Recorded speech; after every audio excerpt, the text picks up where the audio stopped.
Bonjour, bienvenue à la Cité du Vin, bienvenue à vous qui êtes ici présents en salle et bienvenue à ceux qui sont également qui nous suivent en ligne depuis la plateforme Zoom, donc qui nous suivent à distance pour cette conférence.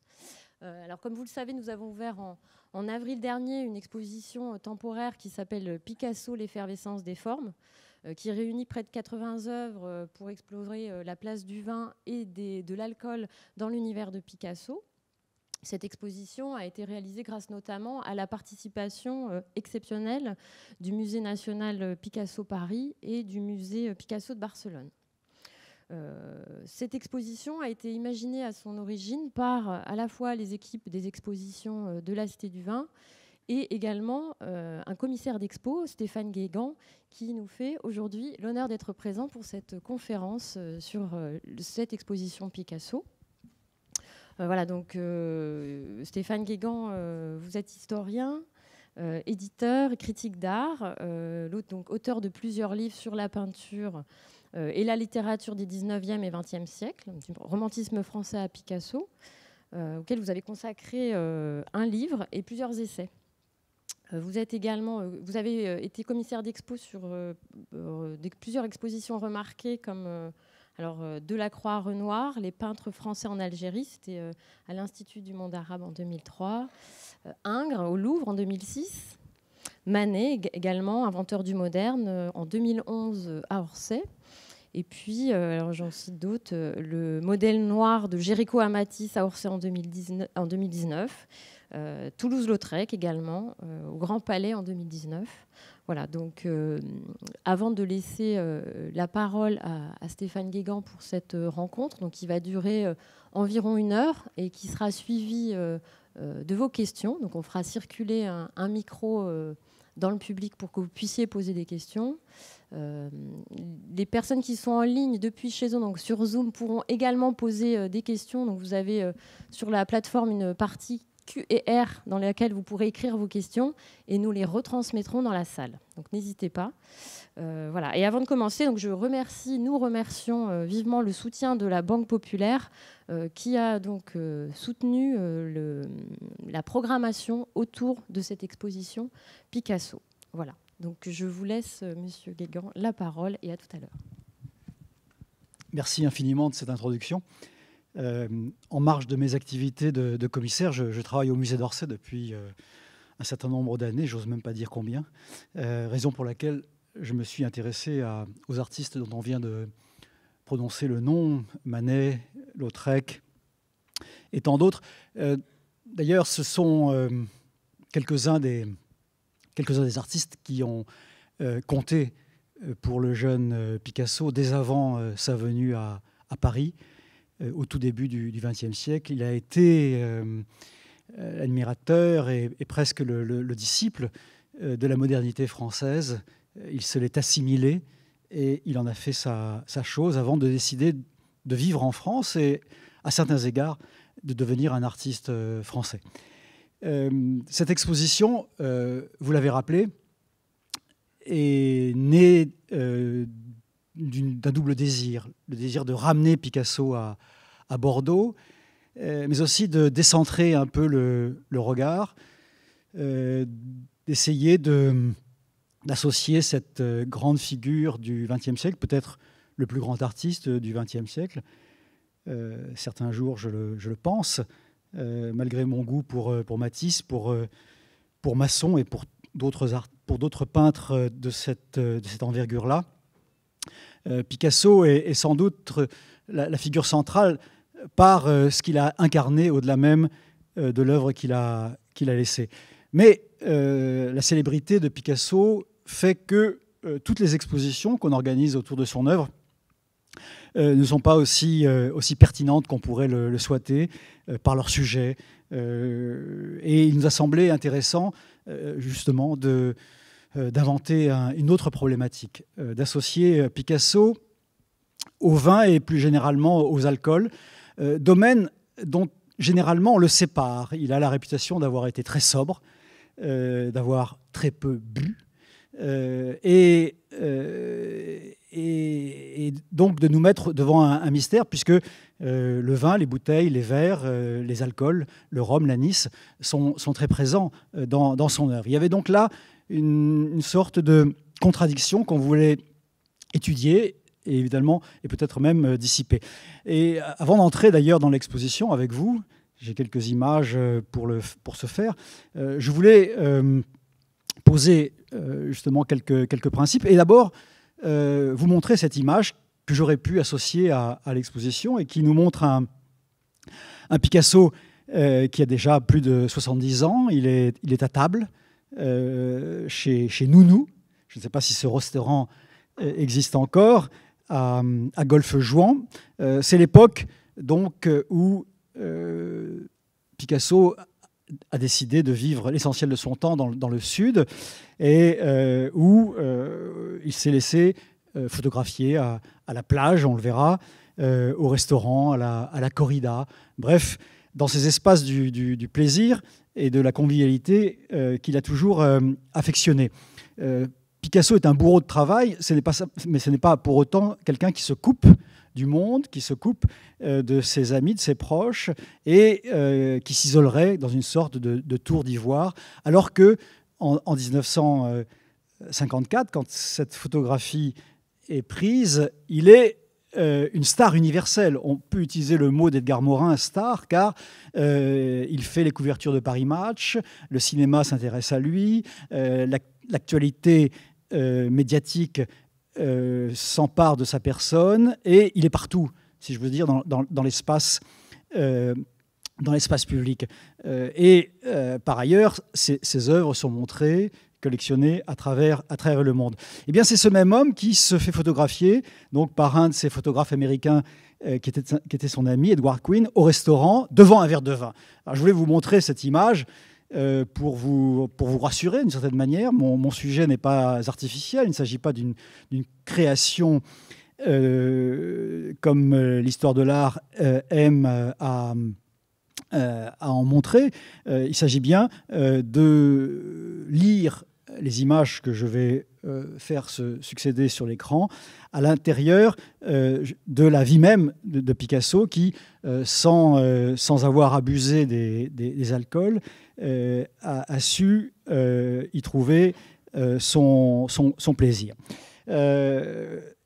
Après cette image, je voulais bien sûr revenir aussi à l'autre grande justification au fond de cette exposition, que l'on doit tout simplement au plus grand poète français du XXe siècle, Guillaume Apollinaire, qui se trouve avoir été également l'un des grands amis, et peut-être l'ami essentiel de Picasso jusqu'à sa mort en novembre 1918, frappé par la grippe espagnole. En 1913, après avoir très souvent parlé de la peinture de Picasso, Apollinaire publie Alcool. Nous sommes en 1913, c'est-à-dire au cœur même de l'aventure cubiste. Ce livre que vous verrez dans l'exposition, et pour cause, ce livre est une sorte de confirmation de ce que nous essayons de faire, c'est-à-dire de rapprocher la poésie, la peinture, du vin et des alcools sur plusieurs plans. Le premier, c'est bien sûr que Picasso, comme Apollinaire, ont été des hommes de café. Ils ont chanté, à travers leurs œuvres respectives, l'ivresse, l'ébriété, le plaisir des alcools, tous les alcools, du vin au rhum, de l'anis à l'absinthe. Tout ça est dans la poésie moderne. Mais il y a bien sûr un lien plus profond, en quelque sorte, entre les alcools et la poésie, et la poésie en image qu'est la peinture pour Picasso. C'est ce que nous avions cherché dans un premier temps à dire dans le titre qui aurait pu être celui de cette exposition, l'ivresse des formes. Cette exposition aurait pu s'intituler Picasso, l'ivresse des formes, mais il se trouve que le mot ivresse désormais est d'usage délicat dans l'espace public, et donc nous nous sommes rabattus sur le mot d'effervescence, qui est un joli mot d'ailleurs, et qui renvoie d'ailleurs à cette façon de faire vibrer les formes à l'intérieur de l'espace que crée le cubisme. Mais si l'on ouvre les pages d'Alcool, et je vous y engage, car c'est véritablement un livre majeur et dont on n'épuise pas le sens, on s'aperçoit que cette analogie entre la poésie, la peinture et l'alcool est, comme je l'ai dit, profonde, elle est presque structurante. Il s'agit au fond, dans l'image et par le verbe, de retrouver cet état d'allégresse, cet état d'ébriété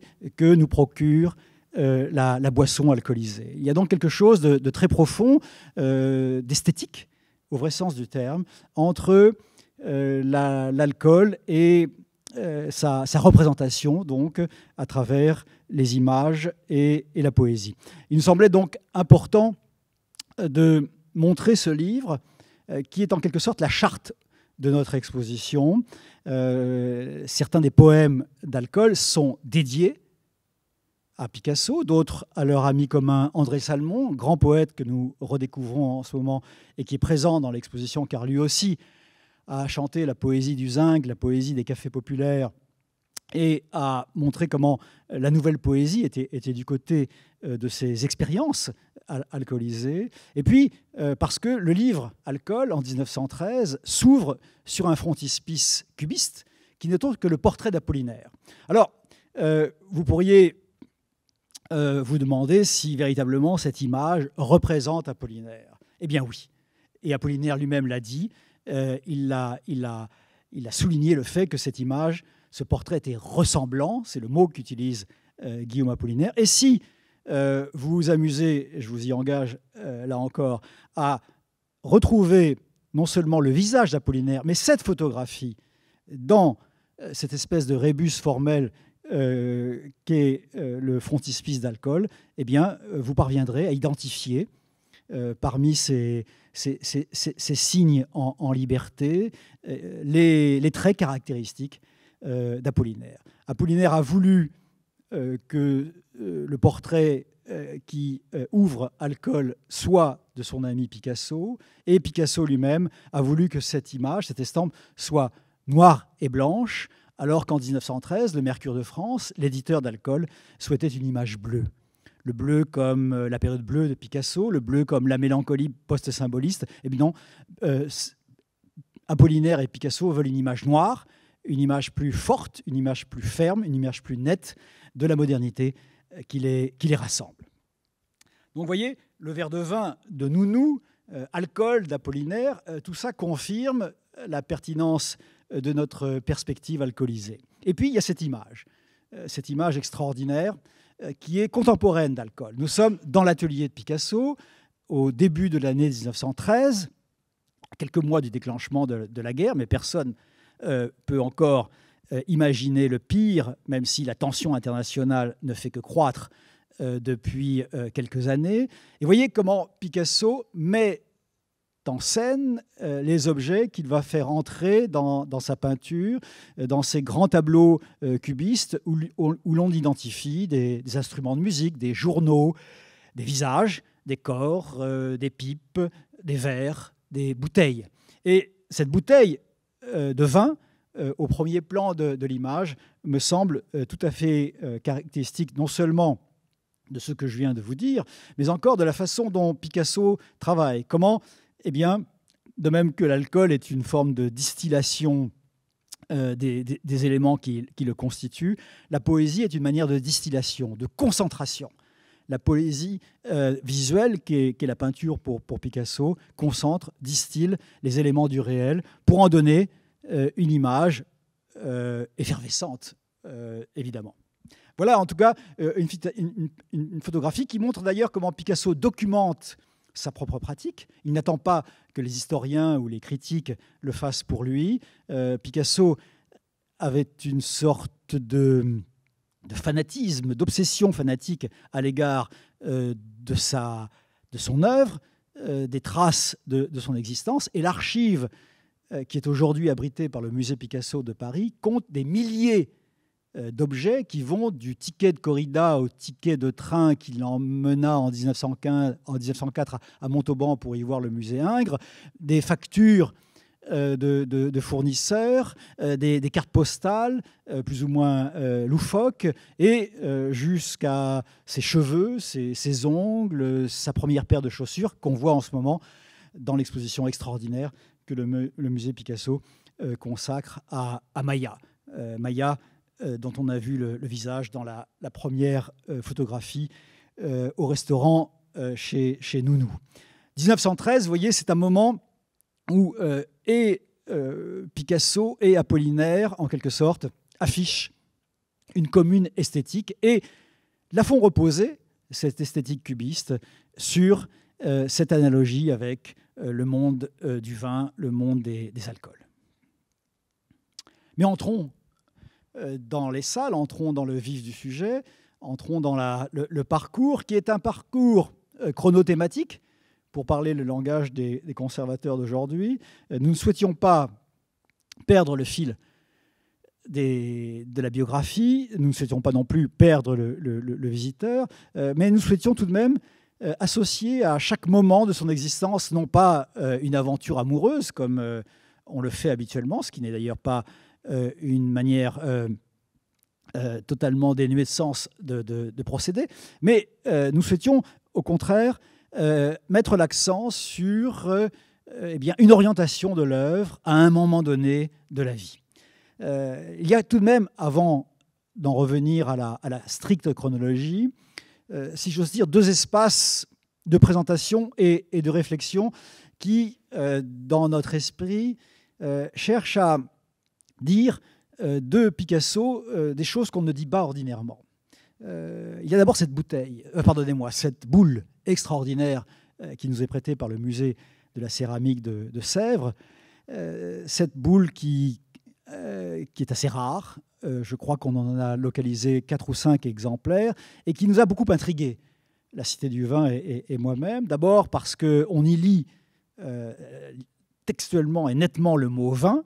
Il s'agit donc d'une nature morte qui vient épouser finalement les rondeurs de cette boule. Mais pour nous, qui savons combien tout acte et toute œuvre de Picasso est à la fois une manière de dire le réel, mais aussi de l'introduire dans l'ordre symbolique, cette boule renvoie bien sûr à la Terre. Elle renvoie au cosmos. Elle fait du vin un produit de la Terre, un produit organique. Picasso est un être physique. Picasso est un être éminemment sophistiqué, mais aussi un être éminemment ancré dans sa culture, et dans une culture qui intègre, bien sûr, le monde rustique, le monde paysan. Il a toujours eu une affection particulière pour l'autre espace, celui qui s'oppose à l'espace urbain jusqu'à la moitié du XXe siècle.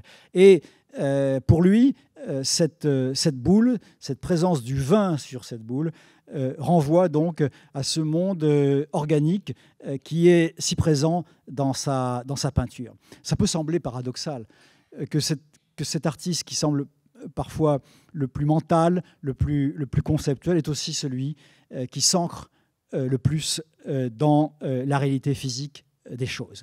En tout cas, cette boule nous semblait propre à ouvrir le bal, à donner en quelque sorte le là de l'exposition et à introduire l'approche de Picasso au monde du vin. La deuxième image, ou plutôt l'image suivante, est aussi pour nous le rappel indispensable de l'empreinte catholique. C'est une chose, alors là, très absente de l'historiographie picassienne. Il se trouve que pour certains grands experts de Picasso, en raison de leur position idéologique, il n'était pas question de parler du catholicisme de Picasso. Il n'était même pas question d'ailleurs de parler nettement des origines familiales de Picasso et de son attachement indéfectible donc à la culture de son enfance. Je ne cherche pas à vous dire qu'il avait conservé la foi dans laquelle il avait été élevé, bien que il y a des raisons de le penser, mais ce qui est sûr, c'est que la culture catholique est structurante chez Picasso, dans la famille Picasso. Ça vaut également pour sa sœur. Je vous engage à regarder l'espace et photographie qui nous donne une idée très précise de l'appartement dans lequel a vécu la sœur de Picasso, où elle conservait d'ailleurs les œuvres de jeunesse de son frère avant que ces œuvres ne soient données à la ville de Barcelone et ne constituent le musée Picasso de Barcelone, eh bien, au milieu des œuvres de son frère chéri, on trouve des Christ baroques, des images pieuses. Il se trouve que l'un des oncles de Picasso était prêtre et qu'un des aïeux de Picasso avait été presque évêque et en tout cas était perçu comme un saint en Espagne, tant il avait incarné les valeurs de charité. Il était presque considéré, comme je l'ai dit, un saint homme, proche des pauvres. Et cet oncle, cet aïeul, sont souvent mentionnés dans la conversation de Picasso. Certains historiens l'ont noté pour s'en étonner, car ils ne pouvaient pas imaginer l'attachement que Picasso avait entretenu, nourri, pour cette part de lui-même. Eh bien, on en trouve des exemples dans son œuvre de jeunesse. Je vous montre ici un dessin qui est dans l'exposition, la scène, et que j'oppose sur mon écran à cette petite peinture d'un Picasso enfant. Il a 11-12 ans. C'est la première peinture qu'il ait produite et il l'a dit, il l'a conservée. Elle est aujourd'hui donc au musée de Barcelone. C'est une scène de corrida un peu loufoque. On y trouve d'ailleurs l'humour grinçant qui caractérise l'artiste. Et c'est bien sûr sur cette image que s'est construite une certaine approche de Picasso chez certains historiens, parce qu'elle convenait assez bien à l'image, justement, d'un artiste qui s'était voulu un peu le Goya des temps modernes, un artiste proche des pratiques donc les plus caractéristiques de l'Espagne dont il était l'enfant, la corrida, alors qu'on pourrait construire une approche de Picasso, c'est ce que nous proposons de manière bien sûr synthétique dans l'exposition, à partir d'autres choses, à partir par exemple des centaines de dessins qu'il a laissés un peu plus tard. La scène de corrida, il a 11-12 ans, la scène est de 1897, il a 16 ans, moment où il peint d'ailleurs pour l'Église, pour certains couvents de Barcelone et de Madrid, et où il multiplie les dessins. Alors nous avons choisi, bien sûr, et ceux qui continuent à aller à la messe et à croire dans les rites catholiques, notamment à la présence du Christ au moment de l'Eucharistie, eh bien, pour Picasso, le vin comportera toujours cette dimension. La dimension christique, la dimension qui renvoie donc à un certain rapport au sacré, qui renvoie également à certaines valeurs qui sont celles des évangiles, et qui renvoie à l'idée que la vie est sacrée, et que le vin en est l'un des symboles. Alors nous avons la chance de pouvoir montrer une œuvre unique à maints égards, et qui nous permet, là encore, de confirmer cet attachement de Picasso donc à la culture catholique et à toute une symbolique, où le vin donc a sa place. C'est encore un de ces petits écarts de chronologie, c'est le dernier au fond que s'autorise l'exposition avant de ramener le public dans le droit fil de la biographie. Mais nous souhaitions en quelque sorte faire débuter l'exposition par ce petit écart qui nous semblait intéressant, car assez absent au fond des expositions récemment consacrées à Picasso. Ce tableau, ce grand tableau, donc, est une chose unique, un des grands chefs-d'œuvre du musée Picasso de Paris. C'est un hommage aux Le Nain. Un hommage aux Le Nain. Les frères Le Nain, ces grands sont trois, originaires de Laon, mais très vite des artistes parisiens, à l'époque de Louis XIII, et qui ont été éminemment célèbres au XVIIe siècle, avant que le XIXe siècle, à l'époque de Courbet, de Millet, les redécouvre, et avant que le XXe siècle lui-même consacre des expositions marquantes à ce réalisme du XVIIe siècle, avant que certains tableaux n'entrent au Louvre, dont le retour de baptême. Ceux qui connaissent leur Louvre le savent bien, c'est un des grandes icônes du Louvre.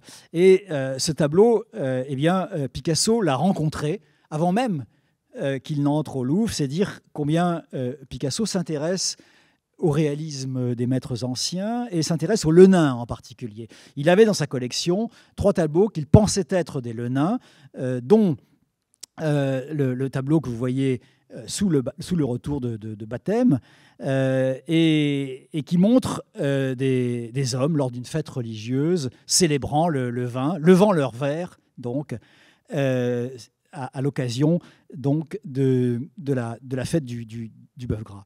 Donc c'est à peu près à la fin du carême. Eh bien, il se trouve que ce tableau, donc, qui a appartenu à Picasso, est intéressant à rapprocher d'une œuvre de 1917, qui est une paraphrase des Lenins. Nous sommes donc dans ce moment de la guerre qui n'en finit pas. 17, c'est l'année de Verdun, c'est l'année du chemin des dames. C'est une année donc qui est encore pleine d'incertitudes, où les millions de morts continuent à s'entasser de part et d'autre, si je puis dire, de la ligne de front, et où les amis de Picasso, Apollinaire, Sandrard, Canudo et tant d'autres, sont encore donc sous l'uniforme et exposés à la mort. Donc un tableau qui prend à revers, en quelque sorte, la situation du moment, et propose, dans une manière qui rappelle le pointillisme, Seurat, Signac, qui propose donc une paraphrase des Lenins. Une célébration du vin à travers donc la fête du baptême. Donc le vin, c'est à la fois le plaisir évident, et les Lenins ont su l'exprimer. Il y a un plaisir à manger et à boire chez les Lenins, mais c'est aussi, bien sûr, sans doute, à travers l'allégorie christique, une manière d'ex voto, une manière de prière, une manière de souhaiter la fin du conflit et le retour de ses amis. Donc un tableau très, très ambigu pour une période incertaine à laquelle donc la victoire de 1918 mettra fin. Mais en 1918, cette victoire s'accompagnera du décès d'Apollinaire, comme je le dis, et le décès précoce d'Apollinaire va marquer définitivement le destin de Picasso. Picasso a eu une jeunesse, et avant de réduire sa consommation d'alcool, on situe d'ailleurs ce moment autour de 1910, il a la trentaine alors, et c'est sans doute pour des raisons de santé qu'il est obligé de réduire sa consommation de sucre, de sel, pour autant qu'on le sache et pour autant qu'on connaisse le dossier médical de Picasso. C'est à partir en tout cas des années 1910 qu'il décide de réduire sa consommation d'alcool. Mais il a eu une jeunesse.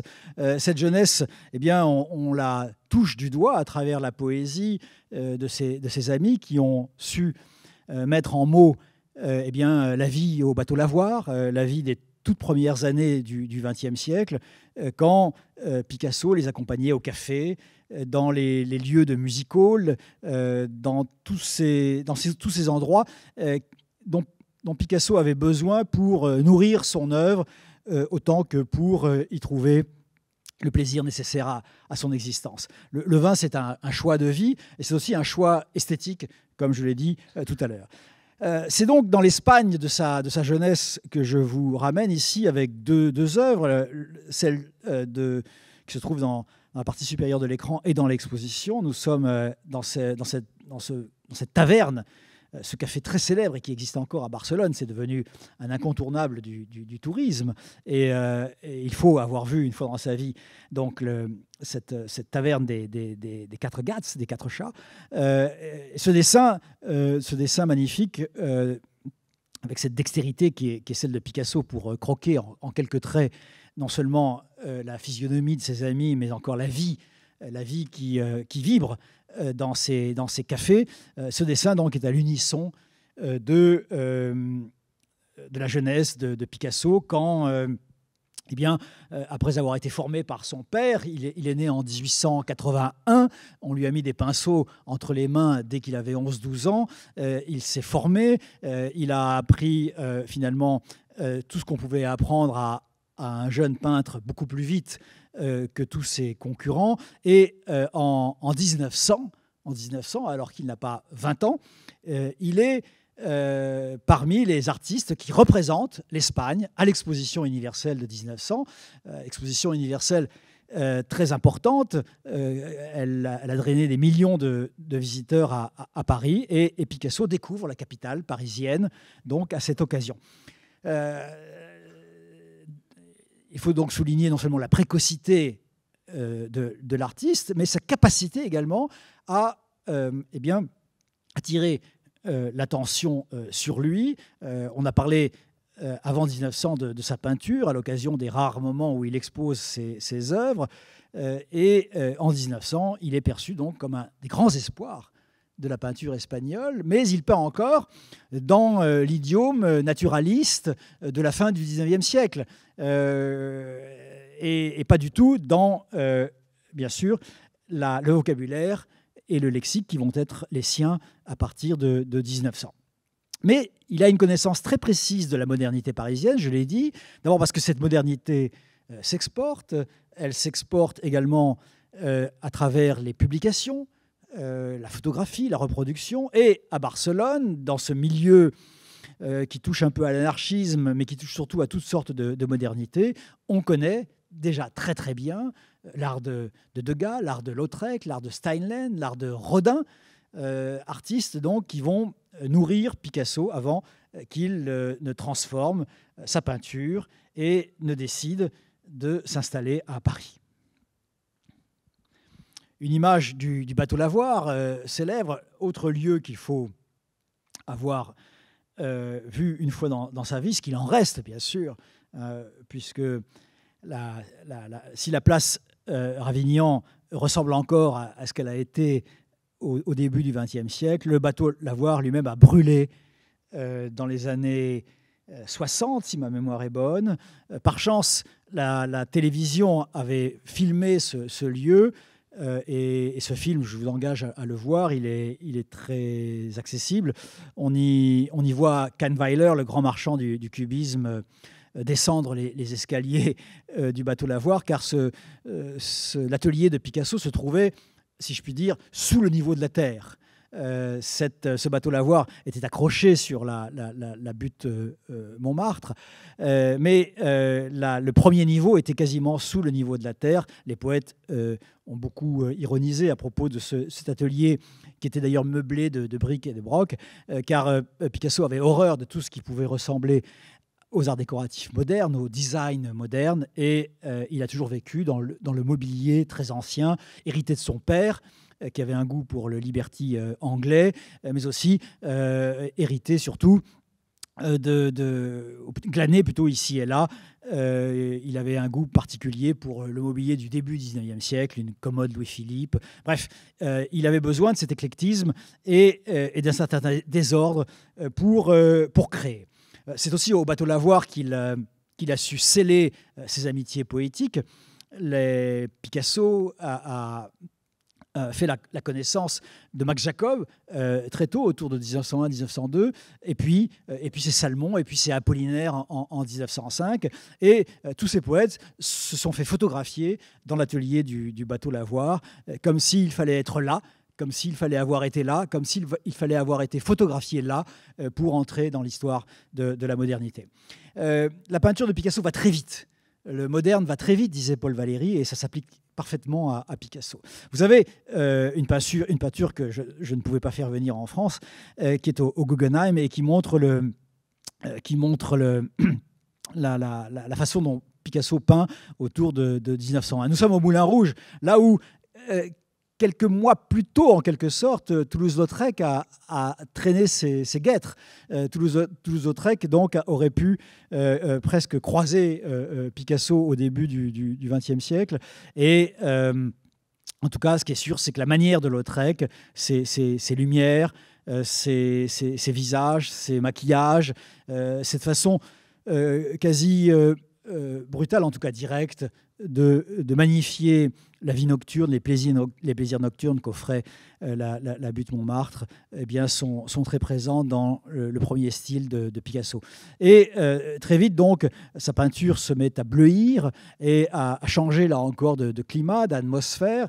Alors, la tendance, c'est un peu au dolorisme, vous le savez, et donc on aime à considérer que la période bleue est entièrement dédiée à la détresse physique et morale, aux images de la pauvreté, de la marginalité. Il y a effectivement de nombreuses images qui conviennent parfaitement à cette analyse. Mais il y a d'autres images, je vous en montrerai une tout à l'heure, qui contrarient cette idée d'une peinture bleue entièrement dédiée donc, aux souffrances mentales et physiques. Il y a d'abord ce portrait, cet autoportrait unique, lui aussi, qui fait de Picasso une sorte de gréco-moderne. Il y a quelque chose de monacal dans cette image hyper synthétique, qui se souvient de la peinture d'Émile Bernard, qui se souvient de la peinture de Gréco, et on sait que l'atelier du bateau Lavoir était punaisé de reproduction en noir et blanc de la peinture de Gréco, qui est vraiment une de ses grandes références. Et donc il y a toujours un arrière-plan religieux dans les œuvres, même les plus sordides, donc de la période bleue. Et il y a évidemment dans cette figure christique du peintre, proche au fond des parias, proches des déshérités et porteurs d'espoir, une dimension religieuse qui rejoint mes propos de tout à l'heure. Vous voyez en tout cas comment la peinture va très vite. Et de même en gravure, Picasso atteint immédiatement la maîtrise totale de ses moyens. Nous avons la chance de pouvoir montrer une image assez rare. Elle nous est prêtée pas du tout par un collectionneur particulier, comme le dit ma diapositive, mais par les musées des Beaux-Arts de Marseille. Et mon ancien camarade d'Orsay, Xavier Ray, aujourd'hui directeur du musée d'art moderne, donc du Centre Pompidou. Avant qu'il ne quitte Marseille, il avait accepté donc de nous prêter ce repas frugal, qui est une des icônes de l'œuvre gravée de Picasso, et qui est donc qui s'accorde bien sûr à la période bleue à travers cette iconographie de deux saltimbanques, manifestement, qui vivent très chichement des plaisirs qu'ils donnent au public des spectacles forains. Picasso a été un aficionado de la corrida, mais aussi du cirque. Le cirque Fernando, pas très loin de Pigalle, transformé, ou plus exactement rasé dans les années 1960 et remplacé par un magasin d'alimentation et doublé d'un restaurant que je ne vous conseille pas. Ce cirque Fernando avait été un lieu très fréquenté par Lautrec avant que Picasso et ses amis poètes ne le fréquentent à leur tour. Il y a une dimension, il y a une iconographie foraine chez Picasso pendant la période bleue et surtout pendant la période rose.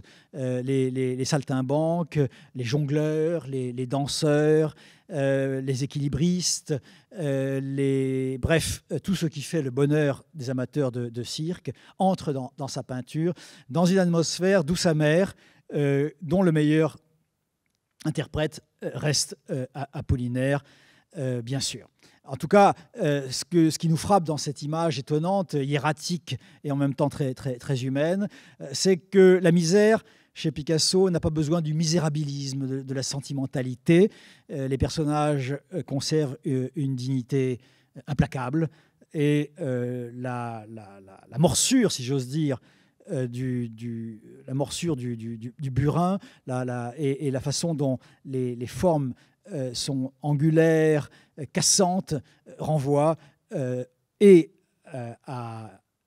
au statut social des deux saltimbanques, mais aussi à cette aura religieuse qu'il donne à son image. J'en veux pour preuve la nappe blanche, la présence du pain, l'assiette comme une sorte d'auréole et la bouteille de vin. On n'est pas très loin de Philippe de Champaigne.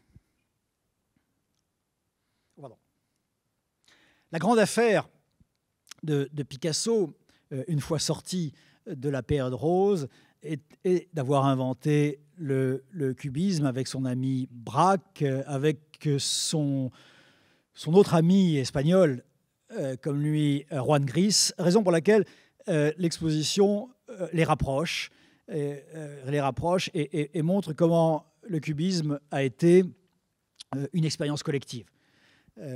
Du reste, Picasso ne s'est jamais arrogé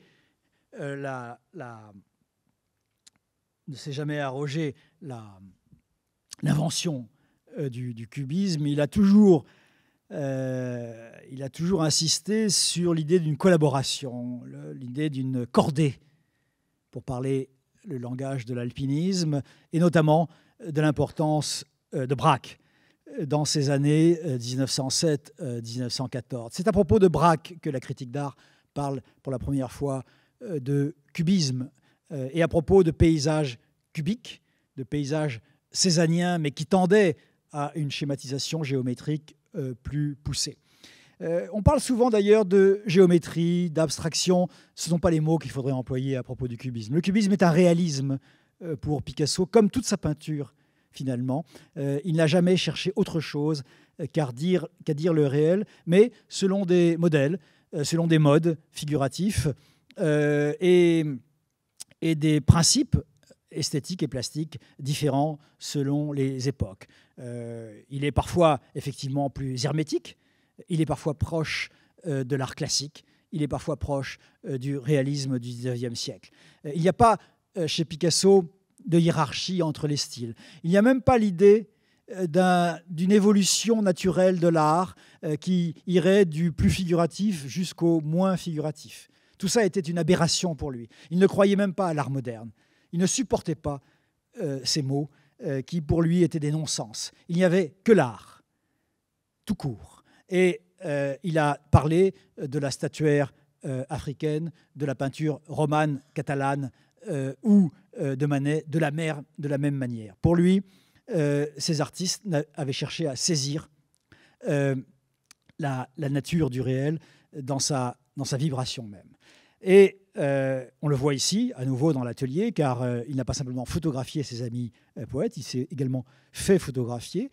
Et comme toujours, en organisant les séances de photographie à sa manière. Et puis ce petit bijou qui nous est prêté également par le musée Picasso de Paris, qui est à la fois un rébus humoristique, mais aussi une sorte d'haïku poétique. Comment résumer le plaisir du café qui passe par les boissons, mais aussi par le journal, par les dés, d'une manière humoristique, d'une manière presque ludique. On retrouve d'ailleurs les petits points de l'hommage au Lenain.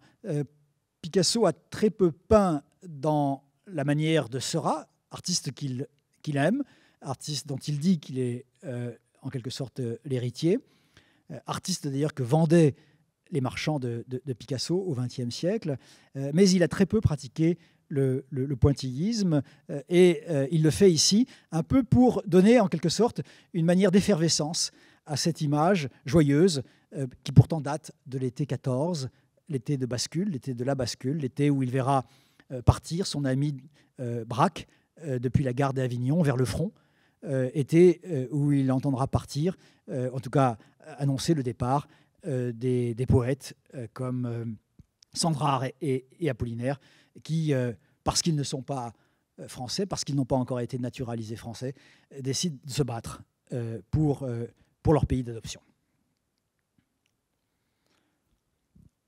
Picasso va, comme on le dit dans notre jargon, sortir progressivement du cubisme stricto sensu à partir de là. J'ai toujours pensé d'ailleurs que la guerre avait précipité cette sortie du cubisme. Comme si les enjeux patriotiques, les enjeux humains l'obligeaient à convertir sa peinture, à retrouver une forme de lisibilité plus directe. Ce qui est sûr, c'est que cette sortie du cubisme ne sera ni brutale, ni totale, ni définitive. Comme je l'ai dit, la peinture de Picasso n'obéit pas à une logique évolutive. Elle n'obéit qu'à la fantaisie de l'artiste et à sa façon de coller à l'époque. Il l'a dit lors d'une interview télévisée, la seule qu'il ait accordée. Il l'a accordée à la télévision belge. Je vous y renvoie. C'est très très célèbre. C'est très court, hélas. Mais c'est le moment où il dit, de manière un peu trompeuse, que son œuvre a toujours été une manière de tenir un journal. Mais ce qui est plus intéressant, c'est le deuxième moment de cette interview. Quand il répond aux journalistes belges que sa peinture, elle est faite aussi de l'instant. Elle est faite aussi de l'instant. Elle est faite donc de ce qui fait la vie collective. Et sa peinture donc n'est pas simplement le fruit d'un jongleur de formes. Elle est aussi une manière de coller à l'époque.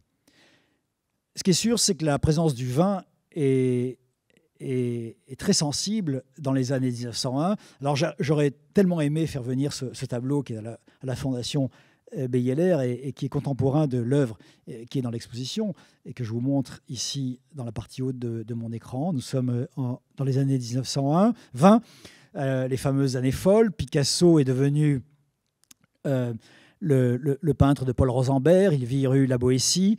C'est ce que Mac Jacol appellera les années marquises de Picasso. Il accède au grand monde. Sa peinture se diffuse en Allemagne, en Suisse, aux États-Unis. Bientôt, le MoMA, le musée d'art moderne de New York, va lui consacrer une grande exposition. Et Paul Rosenberg, comme Paul Guillaume d'ailleurs, qui vendait autant Picasso que l'art africain, vont installer définitivement la cote et la réputation de l'artiste. Et on retrouve, quand on y prête attention, ces présences du vin, comme si le vin, en 1917, dans l'hommage au Lenain, était une sorte d'espéranto, et dans les années 20, la consécration, ou le retour, plutôt le signe d'un retour à la vie heureuse.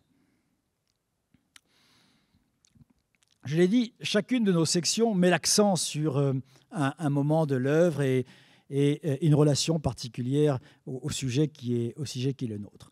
Si les années 1920 sont marquées par ce retour au classicisme, pour parler simplement, c'est aussi le moment le plus ingresque de l'art de Picasso. Et d'ailleurs, je rêve d'une exposition qui montrera enfin cette permanence classique chez Picasso du début à la fin. Ce classicisme ne se cantonne pas aux années 1920 quand il, vous le savez peut-être, quand il paraphrase les grands nus de Renoir, les grands nus d'Ingres, mais aussi les portraits d'Ingres. C'est le moment où le souvenir de son passage au musée Ingres de Montauban résonne à nouveau dans l'œuvre. Dans les années 30, il va plus loin encore dans cette réappropriation du classicisme. Il pratique, si j'ose dire, la ligne claire, comme disent les créateurs de BD en Belgique, mais qui était déjà celle, finalement, de la gravure néoclassique du XVIIIe siècle, des élèves de David. Il y a dans ces gravures que nous regroupons dans la salle dite du temps de Bacchus, ces gravures qui appartiennent à la fameuse série Vollard, quelque chose qui renvoie à ce néoclassicisme, ce paganisme du XVIIIe siècle, qui était une des premières réappropriations totales donc, de la culture païenne. Paganisme, pour Picasso, n'est pas le contraire de christianisme. Il est, comme tous ces hommes de l'entre-deux-guerres, fasciné par les analogies entre les cultes, les analogies entre les religions. Il sait par exemple que la corrida est un moment sacrificiel qui renvoie au culte chrétien et qui fait le lien justement en Espagne entre le monde antique et le monde catholique. Et il sait aussi combien le vin dans la culture chrétienne fait écho à la présence du vin chez les Grecs. Présence du vin chez les Grecs, à la fois bien dans le décor de la céramique, noir et rouge, dans la poésie grecque, qui notamment installe cette idée qu'à travers le vin, on accède finalement, on rejoint les dieux. Le vin est à la fois la boisson des dieux, mais c'est la boisson aussi qui permet de tromper la mort pour les hommes et d'accéder donc à l'immortalité des dieux. Le vin, c'est à la fois le plaisir et quelque chose de mystérieux qui nous détache de nous-mêmes. Picasso a su dire ça dans la série Volare, et il a notamment, de manière très drôle, affublé la figure du Minotaure, qui est omniprésente dans la série, de coupes qui renvoient à la fois à la céramique antique, mais aussi à la verrerie vénitienne, au verre moderne. Il y a souvent des courts-circuits entre le moderne et l'ancien chez Picasso. Il aime beaucoup ce genre de choc et cela fait partie de son humour. Car si aujourd'hui il fait l'objet d'une sorte de soupçon généralisé, on oublie son humour, on oublie sa façon de rire de lui-même, de rire également ou de faire sourire des désirs masculins, notamment quand, à travers la figure du Minotaure ou d'autres figures, il traduit la frénésie sexuelle. Il y a souvent chez lui une dimension qui est celle du rire, qui est celle donc de la distance critique. La série Volare est d'ailleurs un mystère en soi. Elle comporte un grand nombre d'œuvres et on n'est jamais parvenu, et c'est peut-être ça, la mystère du Minotaure, on n'est jamais parvenu vraiment à comprendre comment Picasso l'aurait organisé s'il l'avait publié lui-même. Cette série, il ne l'a pas publiée lui-même, et donc on peut l'exposer selon un ordre finalement qui n'appartient qu'au commissaire. Le Minotaure, c'est la figure centrale au fond des années 30, parce qu'elle dit le retour à la mythologie, elle dit aussi la gravité des temps. Le fait que dès 1933, et bien avant peut-être, les contemporains ont eu le sentiment que la guerre allait revenir, que l'Europe allait à nouveau flamber, que les pays qui avaient tant bien que mal réussi à faire la paix en 1918 allaient devenir à nouveau, allaient s'entretuer, s'entredéchirer à nouveau. Et c'est à travers la figure du Minotaure, et cette revue donc dominée par les surréalistes, certains étaient des amis de Picasso, que l'artiste a su traduire à la fois la ferveur dont la figure mythologique est porteuse, mais aussi regardez comment le glaive est saisi sur la figure, donc sur la couverture du numéro 1 de Minotaure. Comment cette figure est aussi annonciatrice donc, des conflits à venir.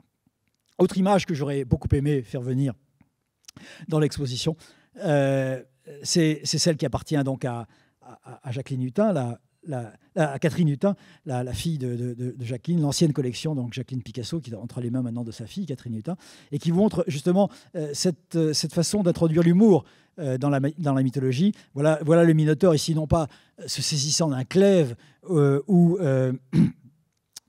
d'une créature comme la mythologie donc, nous le raconte, mais d'un verre, tout simplement. Un Minotaure comme au café, accoudé donc à une petite table. C'est ça Picasso aussi.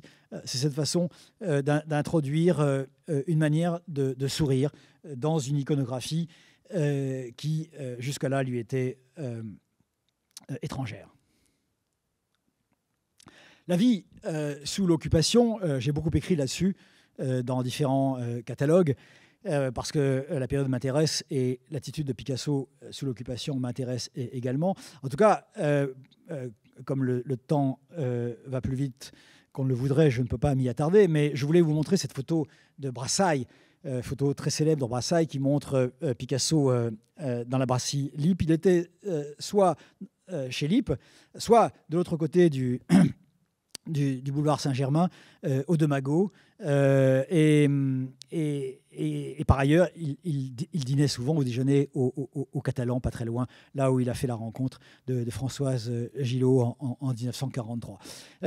Picasso ne s'est pas compromis, mais il n'a pas nécessairement été l'homme que l'on croit. Sa peinture a eu droit de citer. On pouvait trouver encore chez les marchands quelques-uns de ses tableaux. Certains d'entre eux ont été reproduits en 1943 dans un album célèbre préfacé par Robert Desnos. Bref, il n'a pas été frappé d'interdit, comme l'historiographie a voulu le dire longtemps, pour héroïser sa figure. Il n'est pas entré dans la résistance, mais il n'a fait aucune concession à l'occupant. En revanche, il a décidé de continuer à vivre, de continuer à créer, de continuer à montrer sa peinture. Il a même trouvé de quoi couler un certain nombre de bronzes. Il avait des amis dans l'administration publique. Il avait également des amis qui avaient des amis parmi les forces d'occupation. Il a craint les représailles du gouvernement de Franco. Il a peut-être craint également que les forces d'occupation s'intéressent de trop près à lui. Mais à dire vrai, il n'y avait pas de raison de s'inquiéter beaucoup. Picasso était intouchable, il était très, très, très protégé. Et il a été donc une figure, il a continué à être une figure parisienne que l'on pouvait rencontrer au café, au restaurant. Et très honnêtement, d'une certaine manière, il demande à Brassailles de le photographier chez Lippe, près de son ami Sabartès, que l'on va retrouver tout à l'heure. Et puis, l'homme qui se penche sur cette feuille de papier, qui est peut-être une gravure, eh bien, c'est tout simplement l'un des fils de Matisse, Pierre Matisse, grand galeriste, qui va faire carrière à New York. Il a également continué à voir les poètes pendant l'occupation, notamment Cocteau et Paul Éluard. Et vous verrez dans l'exposition que nous reproduisons quelques-uns des vers de Paul Éluard, qui a très bien su, à la suite d'Apollinaire, faire le lien entre le monde de l'ivresse, en tout cas de l'ébriété, et le monde de Picasso. Et la vie de Picasso, qui rejoint le Parti communiste donc à l'automne 1944, bascule à la Libération. Il va découvrir, il va décider de vivre dans le Sud, là où il passait ses étés depuis presque 20 ans, et connaître donc différents lieux de domicile, différents domiciles, différentes femmes aussi.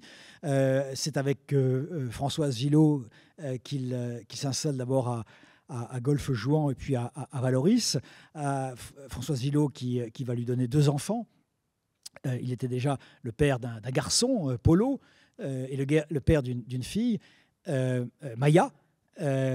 Et bien, il devient à nouveau père de Paloma et de Claude, toujours vivants comme Maya. Et il va aussi découvrir, à la faveur de ses pérégrinations dans ses voitures de luxe qu'il adorait, il ne conduisait pas, mais il se faisait conduire, il va découvrir l'atelier de Madura à Valoris, les époux Ramier, et il va découvrir à travers les époux Ramier qu'il y avait une possibilité de pratiquer la céramique comme avant. Valoris avait une production assez standardisée, à la différence des Ramier qui prolongeaient les vieilles habitudes et une certaine iconographie aussi locale, vernaculaire. Et Picasso, qui est plutôt un homme, si j'ose dire, des traditions multiséculaires, a tout de suite été charmé par cela, et il va apprendre toutes les techniques de la céramique, depuis le façonnage jusqu'aux engobes, pour revenir là encore à de vieilles recettes. Ce que nous avons sélectionné dans l'exposition, c'est bien sûr des œuvres qui font référence par leur iconographie au monde du vin et de la boisson de manière générale, ou par leur forme aussi, puisque pour Picasso, comme il l'a écrit à André Malraux, avant qu'André Malraux ne devienne ministre du général de Gaulle, et à propos de ses assiettes, il dit on pouvait manger dedans. Donc on peut également utiliser certaines pièces, comme cette bouteille, qui est devenue une sorte d'incunable, dans sa dimension utilitaire.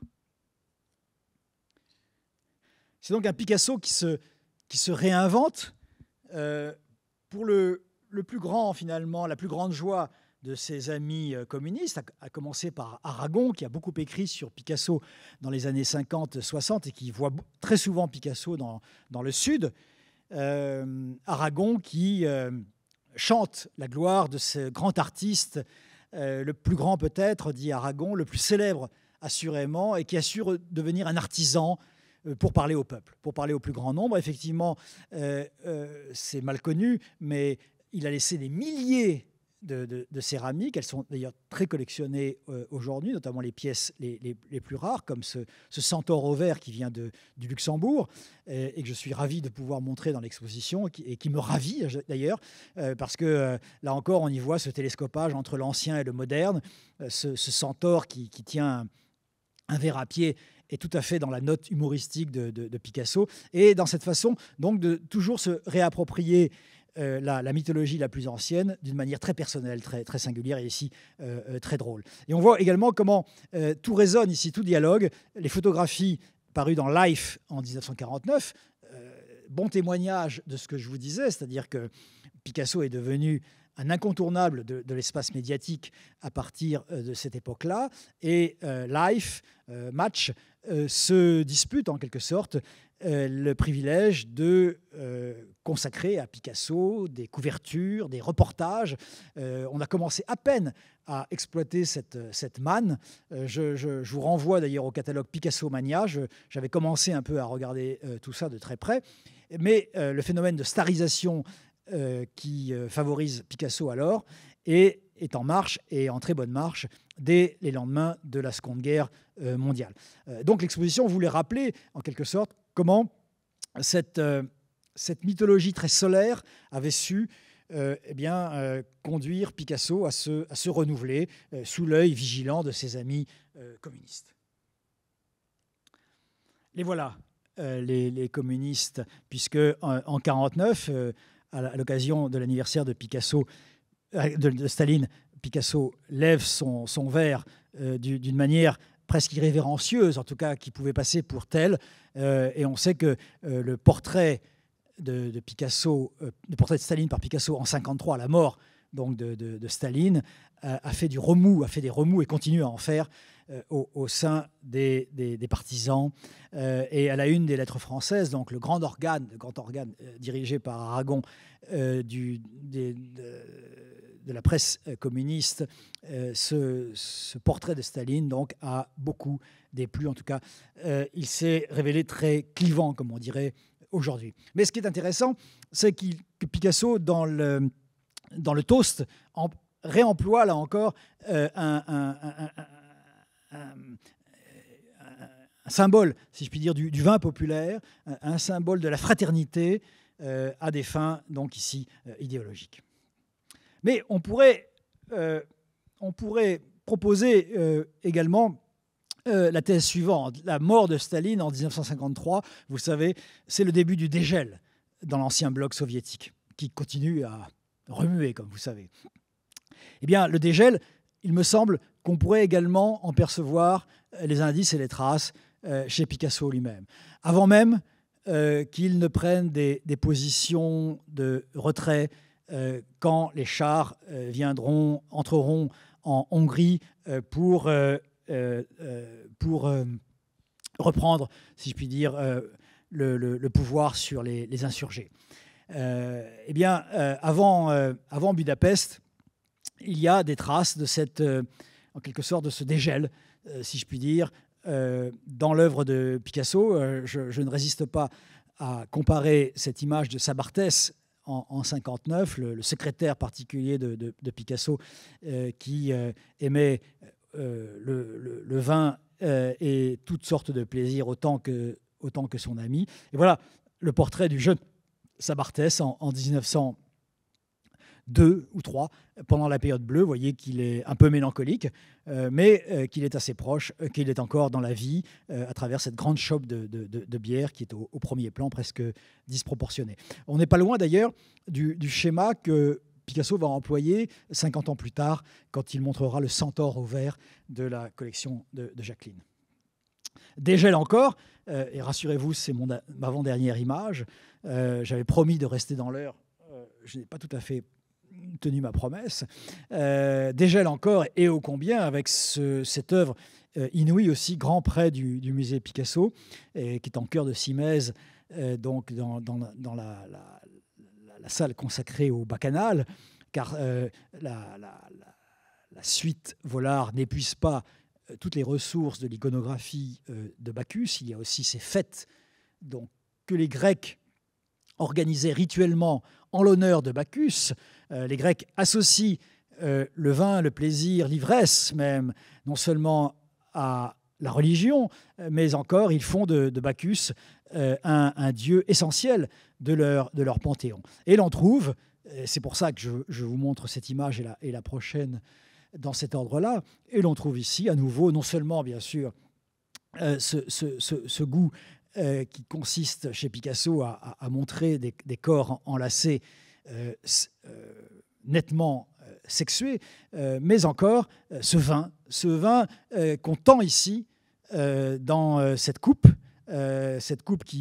dont on a vu d'autres exemples dans cette conférence, et qui semble relier, un peu comme la boule initiale, qui semble relier le monde des hommes et le monde des dieux. En tout cas, une image magnifique, un de ces grands dessins que Picasso tenait pour des équivalents de ces tableaux. On parle dans notre jargon de conservateur de tableaux, de dessins de présentation. Il ne s'agit plus d'esquisses, il ne s'agit plus de croquis, mais bien d'œuvres qui sont l'équivalent de la peinture. Et ma dernière image, qui résiste. Allez. C'est la technique qui résiste. Peut-être que nos camarades derrière la vitre pourront faire... Ah voilà. D'abord parce que je suis très heureux de pouvoir vous montrer ce tableau, non seulement ici, mais dans l'exposition. Ce n'a pas été une mince affaire que de faire venir ce couple de 1969 de New York. Non pas que le galeriste se soit montré très, très réticent. Au contraire, je tenais à le remercier. Ce tableau est effectivement sur le marché de l'art à New York. Mais c'est grâce à la générosité surtout de Bernard Picasso, l'un des enfants de Polo, donc le petit-fils d'Olga, la danseuse des ballets russes, qui a possédé ce tableau et qui s'en était dessaisi et qui m'a permis de retrouver donc son propriétaire actuel. Je le remercie, car nous tenions beaucoup à cette œuvre qui est non seulement une des toutes dernières que Picasso ait peinte, mais qui nous semblait résumer beaucoup de choses, non seulement parce qu'on y associe à nouveau le couple primordial, et puis là encore la coupe. Hein, le couple et la coupe, c'est ça qui m'intéressait, au-delà bien sûr de la force même de cette peinture. Picasso était au-delà de tout à la fin des années 60. Il était d'abord entré dans une sorte d'âge canonique. Il avait survécu à une opération très lourde au milieu des années 60. Il avait vu partir un grand nombre de ses amis, Matisse, son grand rival. Il était seul face à lui, face à la mort.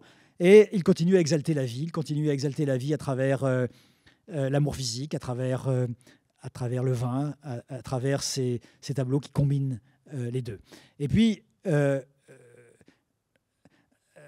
last but not least, ou least but not last, comme vous voudrez, l'étiquette du château Mouton Rothschild, que nous avons également le grand privilège et le grand bonheur de pouvoir montrer, et qui nous ramène à cette année fatidique de 1973.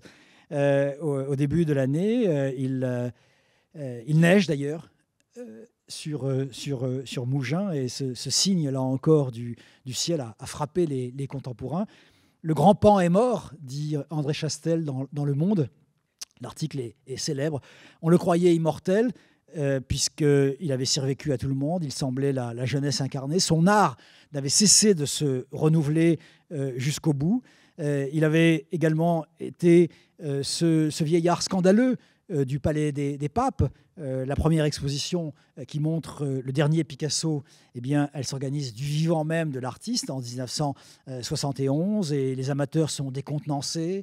On parle d'un peintre sénile et lubrique dans le couloir de la mort, à propos de ces tableaux qui nous enchantent aujourd'hui. Et il faudra du temps pour que le public, les conservateurs, les amateurs, le marché intègrent le dernier moment de Picasso.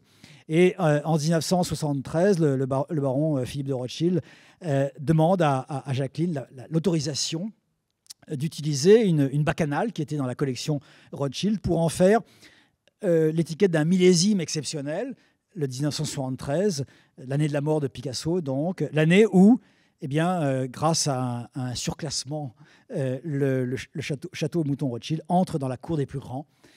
Dans ses premiers crus classés, le classement de 55 n'avait jamais bougé et ne bougera jamais plus sans doute. C'est donc le privilège de Mouton Rothschild que de l'avoir secoué. Et il me semble intéressant que Picasso, d'une certaine manière, à titre posthume, ait été lié à cette grande secousse. Mais ce n'est pas la seule raison, bien sûr, de la présence de cette étiquette dans l'exposition. C'était pour nous aussi une manière de reconnaître une dernière fois la pertinence de notre sujet, le monde du vin lui-même, et pas simplement les amateurs de Picasso, les collectionneurs ou les conservateurs de musées, les commissaires d'exposition. Le monde du vin lui-même avait su comprendre ce lien fécond entre peinture et alcool, vin et divin, comme j'aime à le dire. Merci de votre attention.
Heureusement, on a un surmoi. Pas de questions? En tout cas, je vous engage non seulement à voir cette exposition et à la revoir, mais aussi, si vous en avez la possibilité, à visiter les expositions qui viennent d'ouvrir au musée Picasso, notamment celle consacrée à Maya, qu'on a pu croiser dans mon PowerPoint, car elle va très loin dans l'intimité de son père. On y voit des choses qu'on n'avait jamais vues, qu'on savait présents dans sa collection, des cheveux, des ongles, toutes sortes de choses. Ah, pardonnez-moi, oui. C'est mieux, peut-être. Pardonnez-moi, oui, j'avais oublié de parler dans le micro. Donc Maya, et puis en marge de cette exposition consacrée à Maya, mais aussi à la maman de Maya, Marie-Thérèse Walter, la donation. Une nouvelle donation qui vient enrichir les collections publiques françaises, 7-8 objets très très singuliers. Un tiki tahitien du 19e siècle, près duquel Apollinaire s'était fait photographier dans l'atelier du bateau Lavoir. Donc on est très heureux d'avoir l'œuvre elle-même. Et puis ce tiki nous ramène à la passion qu'avait Picasso pour Gauguin, mais aussi bien sûr pour ce qu'on appelait à l'époque les arts primitifs.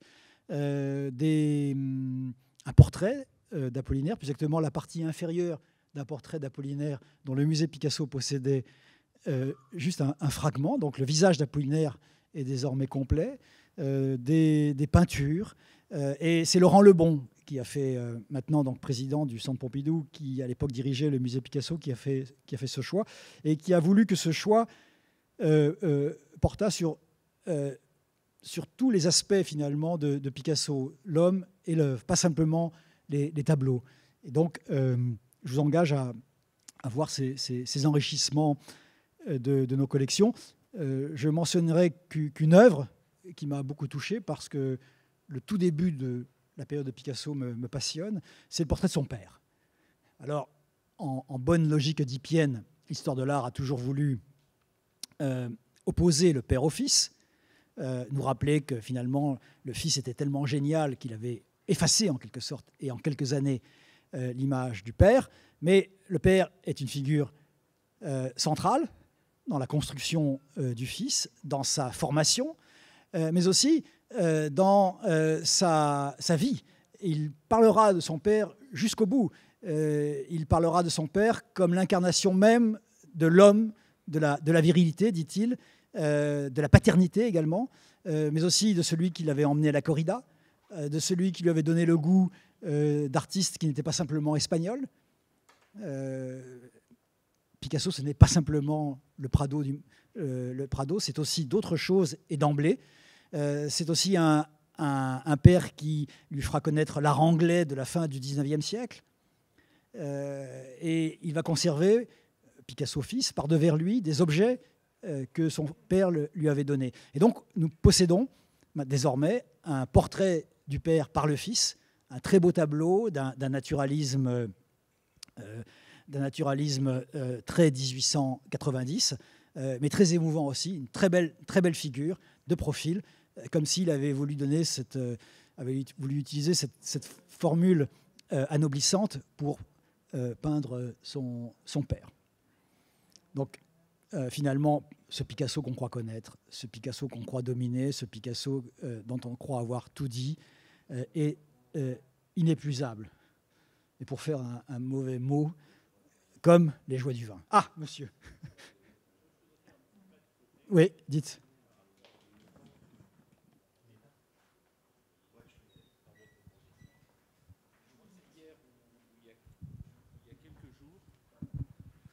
Le musée de Picasso de Barcelone a organisé une rencontre avec des historiens de l'art sur Picasso et les femmes, suite à la pression du mouvement MeToo espagnol. Bien sûr.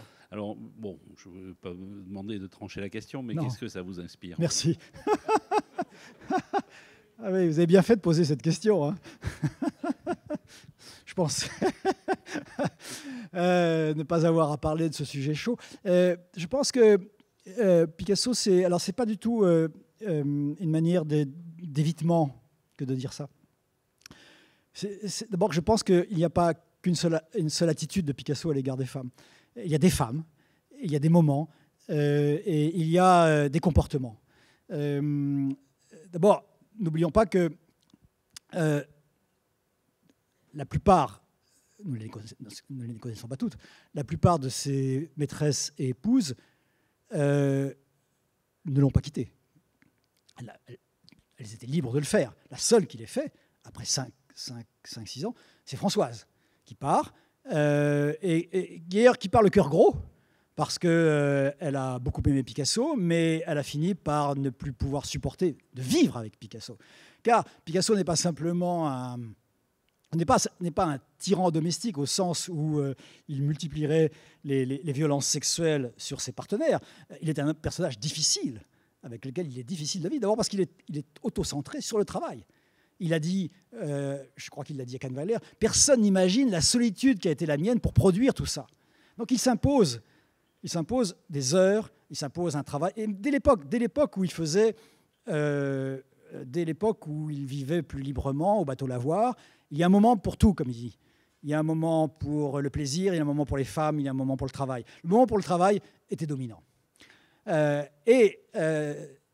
Certaines de ces femmes n'ont pas souligné les violences, l'arrogance, le machisme, pour employer un mot plus neutre, qu'on lui reproche aujourd'hui d'une manière, je dirais, incontrôlée. C'est-à-dire, d'abord parce qu'on ne parle pas toujours en connaissance de cause, on cite en les tronquant ou sorties de leur contexte certaines paroles rapportées du maître, et surtout, ce qui me semble le plus naïf, et là-dessus je serai très net, c'est qu'on induit le comportement de Picasso à partir des œuvres. C'est-à-dire qu'on revient à ce qu'il y a de pire dans l'analyse des choses, c'est-à-dire à l'idée que telle vie, telle œuvre, telle vie. Comme s'il n'y avait pas de l'imaginaire, comme s'il n'y avait pas quelque chose qui s'appelle l'espace même ou le théâtre de l'imagination dans lequel s'exprime ce qu'on appellera des fantasmes, ce qu'on appellera un besoin de création, ce qu'on appellera un besoin de corriger la vie, tout simplement. L'art n'est pas le reflet de la vie. L'art est une recréation, l'art est une reconstruction, l'art est surtout un exutoire. Alors, il y a des scènes de viol, en tout cas de violence sexuelle. J'en ai parlé à propos des bacchanales, à propos de certaines étreintes qu'on peut juger aujourd'hui un peu trop musclées. D'abord, à chacun sa façon de concevoir la sexualité. Elle reste de l'ordre de l'intime, elle reste de l'ordre de l'imaginaire, même si elle est également de l'ordre physique. Et Marie-Thérèse l'a dit, d'autres l'ont dit, effectivement, Picasso était, comme dit Marie-Thérèse, très viril dans sa façon de faire l'amour, mais ça ne signifie pas que Marie-Thérèse trouvait ça déplaisant. Ça ne signifie pas que Marie-Thérèse n'acceptait pas les règles du jeu. Donc il faut faire attention, on mélange d'abord beaucoup de choses. On mélange, comme je l'ai dit, l'art et la vie. On mélange parfois les propos et les moments, finalement, de l'existence qu'ils éclairent. On mélange aussi les différentes relations que Picasso a pu établir avec ses compagnes, ses maîtresses, ses épouses aussi. Je le crois en tout cas capable d'amour, de tendresse. On en a des témoignages. Ce qui est amusant, c'est que ces témoignages-là, ils ne sont jamais cités pour contrebalancer désormais la diabolisation du personnage. Il faut désormais que ce personnage se soit mal comporté avec les femmes de manière générale et à l'image de sa peinture. Et le dernier grief, qui me semble là aussi un peu naïf, c'est celui qui consiste à dire que non seulement il s'est mal comporté dans la vie avec les femmes, mais que sa peinture encourage ce type de comportement et qu'en plus il en a tiré finalement un argent substantiel. 3 crimes en un. Je crois qu'il faut continuer à travailler. Il ne faut pas s'aveugler sur l'égocentrisme de Picasso. Mais ce qui vaut pour sa fameuse pingrerie, alors qu'il est capable de grande générosité, comme il le dit au restaurant chez Nounou, un Picasso des Picassiettes, c'est lui qui règle, et pas simplement en faisant des dessins sur les nappes, comme on le croit. C'est celui qui donne de l'argent au moment de la guerre d'Espagne, c'est celui qui donne de l'argent après la Libération, c'est celui qui aide régulièrement ses amis dans la dèche, c'est celui qui aide parfois également ses anciennes compagnes, c'est celui qui va les voir à l'hôpital. Donc c'est un homme éminemment complexe. Simplement, il a laissé... D'abord, il a laissé les traces d'une vie très, très, très libre, d'une sexualité très libre et très dure et très longue. Et par ailleurs, il a laissé une œuvre qui semble finalement le réceptacle des fantasmes désormais les moins avouables de la gente masculine. Donc c'est au fond l'air du temps qui rattrape le pauvre Picasso. Il n'est pas le seul. Il n'est pas le seul. Vous savez, Balthus et d'autres, en ce moment, font les frais de cette même diabolisation. Je ne dis pas qu'il faut ignorer certains aspects de sa personnalité. Je dis qu'il faut les ramener d'abord à leur dimension rationnelle, raisonnable, humaine, et puis plutôt s'intéresser à la complexité de ses relations avec tel ou tel, de voir aussi comment ces femmes, ces compagnes ont parlé des années qu'elles ont partagé avec Picasso, et se souvenir que ce n'était pas Barbe Bleue, qui ne les enfermait pas le soir. Et donc, je dirais même, mais ça peut choquer les sensibilités, je dirais même qu'il faut s'interroger sur l'incapacité de 2 d'entre elles, Marie-Thérèse et Jacqueline, à vivre après Picasso. 2 suicides. Elles ne sont pas suicidées parce qu'elles avaient été violentées, déstabilisées, déstructurées par Picasso. Elles ont simplement considéré qu'on ne pouvait pas vivre après Picasso. Alors, moi, j'aimerais en savoir plus. C'est un sujet sur lequel, d'ailleurs, travaille en ce moment une de mes anciennes collègues du musée d'Orsay, qui est Laurence Madeline. Elle va publier ce livre l'année prochaine. Elle vient de faire paraître un livre sur Marie-Thérèse. Et puis, l'année prochaine, son livre donc, portera sur l'ensemble des compagnes de Picasso. Et elle fait le travail. C'est-à-dire qu'elle revient aux sources, elle les croise, elle essaie de montrer la réalité de ce qui, aujourd'hui, nous échappe très souvent parce que ce qui vaut pour la politique, ce qui vaut pour la société, ce qui vaut pour le passé colonial, ce qui vaut pour l'occupation, c'est-à-dire cette manière désormais de juger à partir de nos critères sans toujours maîtriser le sujet qu'on examine vaut pour Picasso et les femmes. Donc merci de m'avoir donné la possibilité de vous répondre. Je ne sais pas si je vous réponds. En tout cas, c'est un sujet bien sûr brûlant pour nous autres, picassiens, mais c'est un sujet qu'il faut bien sûr aborder. Il ne faut pas l'abandonner au réseau. Il ne faut pas l'abandonner à cette parole désormais qui prolifère, mais qui surtout fait circuler toutes sortes d'a priori, de demi-vérités, et qui surtout n'arrive pas à retrouver une logique dans la figure de Picasso. Moi, je crois que c'est ça qu'il faut établir, c'est de retrouver une cohérence et établir, quand on le peut, les faits, et surtout, finalement, lui pardonner d'avoir eu des fantasmes, et peut-être de les avoir vécus. En tout cas, il les a peints. Merci à vous.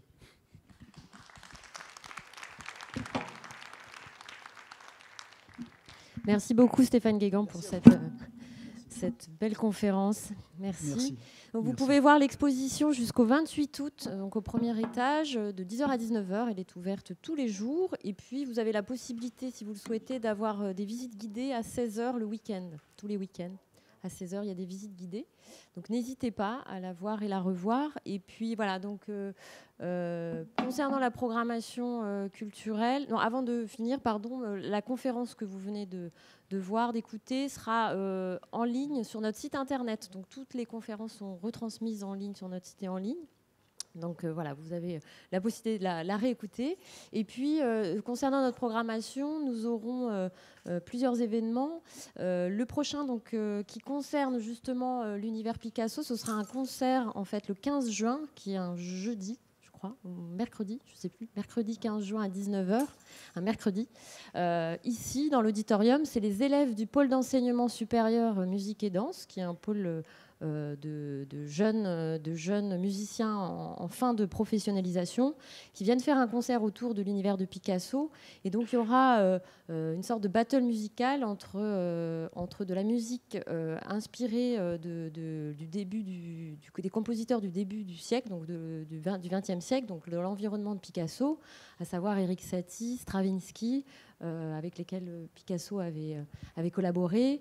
Il y aura aussi Manuel de Falla, voilà, des compositeurs donc plutôt dits classiques, entre guillemets, et battle musical avec de la musique plus actuelle, plutôt inspirée de la tauromachie, donc Francis Cabrel, David Bowie, voilà, ils ont tiré des thématiques autour de cette grande œuvre, exposition et thématique de Picasso pour en proposer un concert qui sera suivi d'une dégustation. Voilà, vous avez toutes les informations sur notre site internet. Et le prochain événement que nous organisons ici, c'est mercredi prochain. C'est un ciné gourmand, c'est tout à fait différent. On projette un film qui est en lien avec la thématique du repas ou de la gastronomie. Là, on aura un petit pas de côté puisque ce sera La Fleur du Mal de Claude Chabrol qu'on va projeter donc, dans l'auditorium. Et vous aurez ensuite une dégustation mets et vins à partir du film, c'est-à-dire que le chef invité, qui est Chef Jésus, ainsi que les sommeliers de la Cité du Vin, vous proposent un accord mets et vins autour du film. Et ce sera ponctué de moments musicaux. Donc c'est une grande soirée en perspective. Donc c'est mercredi 18 à 19h. N'hésitez pas, il reste encore des places. Voilà. Et je vous souhaite une bonne fin de journée. Merci à vous.